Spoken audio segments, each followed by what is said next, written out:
오늘 이야기는 예멘에서 출발합니다. 지금은 우리가 내전이나 난민이라는 단어로 익숙한 나라가 예멘이죠. 예멘의 모카항은 한동안 커피 수출로 유명하였던 곳인데 지금은 내전의 중심지입니다. 반군과 정부군의 전투가 그치지 않는 곳이죠. 그런데 예멘의 옛날 이미지는 정말 지금과 다릅니다. 그리스 로마 시대였던 기원전 1세기부터 1700년 동안 유럽 사람들은 아라비아 반도 남서쪽인 예멘 지역을 아라비아 펠릭스라고 불렀습니다.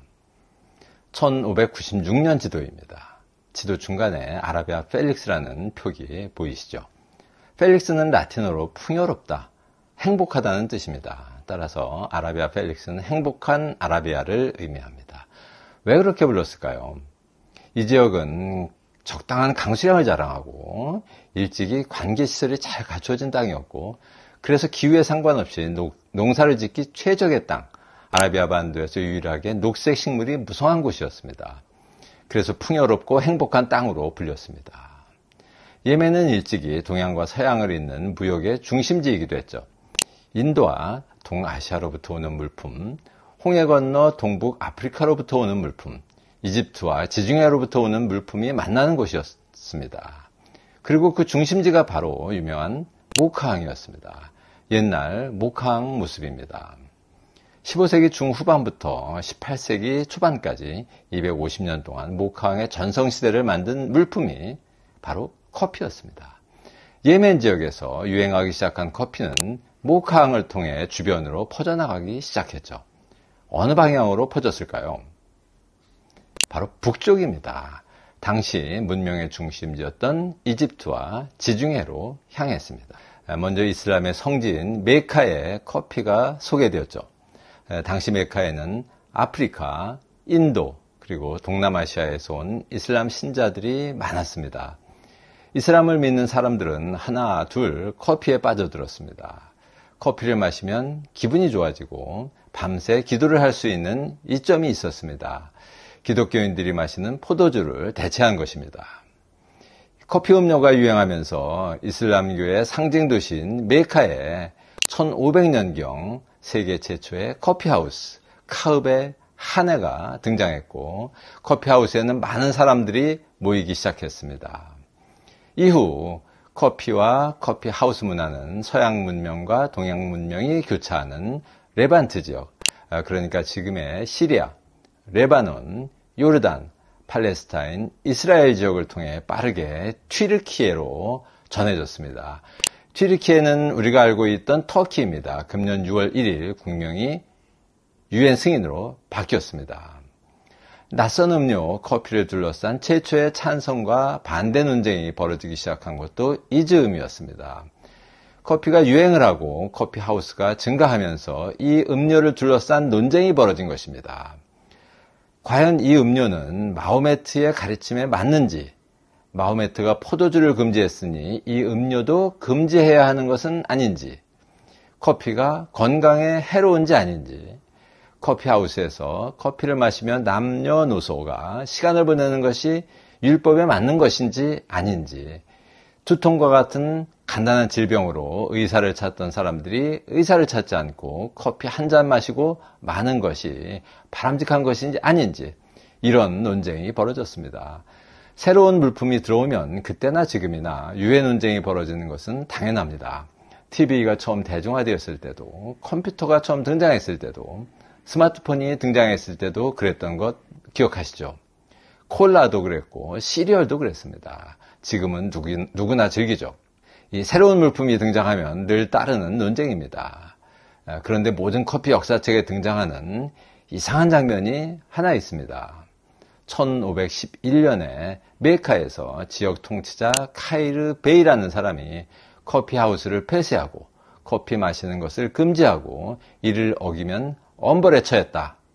그런 소식을 들은 이집트의 술탄이 카이르 베이를 잡아서 죽이고 주변 사람들을 모두 처벌했다.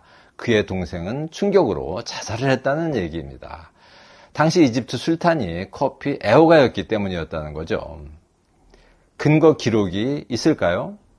없습니다. 전하는 바에 의하면 그렇다고 합니다. 이 전하는 이야기를 사실처럼 글로 옮긴 사람은 누구일까요? 바로 미국의 커피와 차 무역 저널 편집장이었던 윌리엄 우커스가 주인공입니다. 이 역사적 사건이 벌어진 지 무려 500년쯤 후인 1922년에 All About Coffee라는 책을 쓰면서 뜬금없이 이 이야기를 썼습니다. 이어서 1934년에는 독일인 작가 하인리 에드와르트 야콥이 독일어로 카피, 즉 커피라는 책을 쓰면서 이번엔 소설체로 이 이야기를 재미있고 길게 다시 썼습니다. 이후에 모든 역사책에서는 이 두 사람의 전하는 말이 역사적 사실로 전파되어 왔습니다. 우리나라의 모든 커피 역사책에 등장합니다. 가짜뉴스입니다. 1511년 당시 메카와 이집트를 통치하고 있던 것은 맘루크라는 왕조였습니다. 1250년경에 세워진 세계 최초의 노예왕국이었습니다. 40년 후에 세워진 오스만 튀르키예와 경쟁하는 왕국이었죠. 이 이야기에 나오는 카이르 베이는 노예 출신 실전 인물로서 1511년에 실제로 메카 지역을 통치하고 있었습니다. 1517년에 오스만 튀르키예의 셀림 1세가 이집트를 공격했을 때 베이는 그를 도왔습니다. 셀림 1세는 그 공을 인정해서 베이가 이집트와 메카 지역을 계속 통치하도록 했습니다. 1520년 셀림 1세가 흑사병으로 사망한 이후에도 1522년 자신이 사망할 때까지 카이르 베이는 이 지역을 계속 통치하였습니다.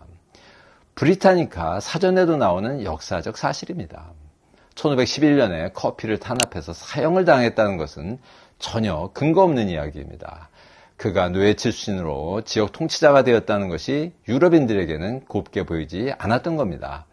게다가 메카의 커피 하우스에는 당시 여성도 출입이 가능했습니다. 유럽에서는 상상을 할 수 없는 일이었죠. 카이르 베이를 이상한 사람으로 매도해야 할 또 다른 이유였습니다. 이 역사를 왜곡하려면 사망 연도라도 맞추어야지 무식하게 연도도 틀리게 쓰면 100년 후에 저 같은 사람에게 딱 걸립니다. 이 이후에도 아랍 지역에서 몇 차례 커피 탄압이 있었다고 서구인들은 기록하고 있습니다. 서구인들이 내세운 아랍에서의 커피 탄압 이유가 대부분 상식적이지 않습니다. 코란 경전에서 숯불을 불결한 식재료로 여긴다는 이유로 숯과 비슷한 볶은 커피를 추방하자는 주장을 했다. 마호메트가 커피를 마시기는커녕 알지도 못했기 때문에 커피는 반이슬람적이라는 주장이 받아들여졌다. 이런 우스꽝스러운 주장들을 받아들여서 커피 판매나 음용을 금지하려는 시도들이 이어졌다는 것입니다. 동양 사람들이 수준 이하라는 얘기를 하고 싶었던 것이죠.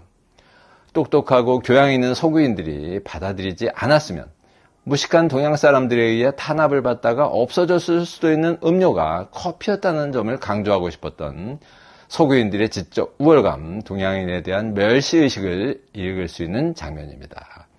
이후 서양인들이 주도한 커피 역사 서술에 등장하는 많은 인물들 중에서 서구인들은 대부분 로맨틱하거나 용기 있는 모습으로, 비서구인들은 우스꽝스럽거나 비합리적인 모습으로 그려지기 시작했습니다. 17세기 유럽의 지성을 대표하던 프란시스 베이컨 잘 아시죠? 유럽 산업혁명의 기반이 된 경험주의 과학적 정신을 전파한 사람입니다. 그는 이슬람 문명 시기를 학문이 빈약하고 수학이 거의 없는 흉작과 불모의 시대로 표현한 바 있습니다.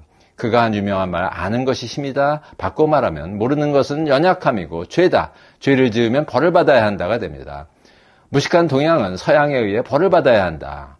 서양 제국주의 국가들이 동양을 떳떳하게 지배한 정신적 배경입니다. 이런 논리가 그들이 쓴 커피 역사에도 그대로 반영되어 있습니다. 이런 내용을 모르고 서양인들이 서술한 커피 역사책을 그대로 옮겨줬고 사실인 것처럼 가르치는 사람들이 많다는 것은 부끄러운 일입니다. 오래된 역사를 자랑하는 중국인들, 동양 속의 서양이라고 뽐내는 일본인들도 부끄러운 줄 모르고 서양인들의 커피 역사책을 옮겨줬고 있습니다. BTS의 나라 대한민국은 좀 달라야 하지 않을까요? 제가 그 일을 합니다. 동의하시면 구독 부탁드립니다. 감사합니다.